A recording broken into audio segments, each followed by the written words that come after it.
Alors, bonsoir à toutes et tous, c'est les Actions Furieuses de ce mercredi. Comme d'habitude, avertissement, cette vidéo est uniquement à but pédagogique. Je partage simplement mes propres avis et réflexions. Les actions présentées ne sont en aucun cas des conseils d'achat ou de vente et vous êtes seul responsable de vos investissements. Pour me suivre, c'est sur Twitter, @trendfrance. Et sans plus attendre, on passe au CAC qui est toujours en zone de force sur l'indicateur extra trend, c'est-à-dire zone à forte probabilité haussière. Les volumes sont quand même de plus en plus faibles, mais bon, on est sur la fin de l'année. En bougie semaine, eh bien, on est toujours en zone de force. Donc c'est plutôt pas mal, il n'y a pas à se plaindre hein, pour l'instant, on est très bien. Parmi les furieuses, qu'est-ce qu'on a? Eh bien, on a Axel Group qui finit encore quasiment sur ses plus hauts après hop, 21-22% de hausse, hein. Ce qu'on avait surveillé, c'était la cassure de la résistance dynamique et des 38,80 qu'on avait tracé ici. Puis derrière, gros mouvement, volatilité, etc. On a Alton qui clôture au-dessus. La zone qu'on surveillait, c'était la cassure de la résistance dynamique et des 155,20.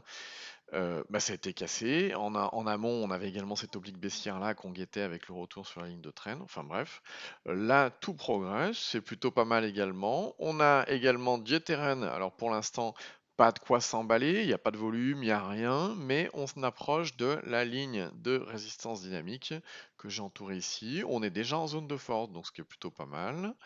On a également Interparfum qui casse les 72,30 qu'on avait tracé ici, dernier plus haut, et qui les sauvegarde de justesse aujourd'hui. Donc voilà la zone à surveiller. Les Metabolic Explorer, eh bien, pareil, Metabolic Explorer. Alors, ce qu'on guettait, c'était ça, c'était non, pardon, en semaine.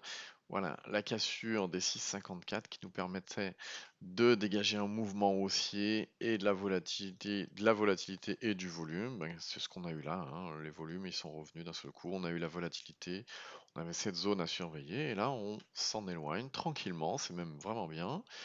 On a également SES Imagotag qui finit sur ses plus hauts. On avait cette oblique baissière qui a été cassée. Depuis, c'est toujours en hausse. Donc voilà, plutôt pas mal. On a des valeurs qui progressent, donc c'est sympa. Si vous souhaitez télécharger l'indicateur qu'il y a sur mes graphes, c'est tout simple. Vous tapez Extra Trend dans Google ou alors vous allez sur le site indicators.net et vous avez cet indicateur qui vous permet d'avoir en bleu turquoise les zones à forte probabilité haussière et on peut très bien ne jouer que ces zones-là et laisser toutes les autres de côté puisque le reste ça va être des consolidations, des ranges, etc. Donc des trucs qui n'ont pas un vrai intérêt. Donc si on veut prendre que des poussées, voilà, on peut jouer ces zones de force-là, ces zones à forte probabilité haussière. On a également les résistances dynamiques en pointillés rouges que vous avez vu sur mes graphes qui permettent d'avoir un seuil à surveiller au-delà duquel le mouvement haussier peut revenir avec volatilité, volume, etc.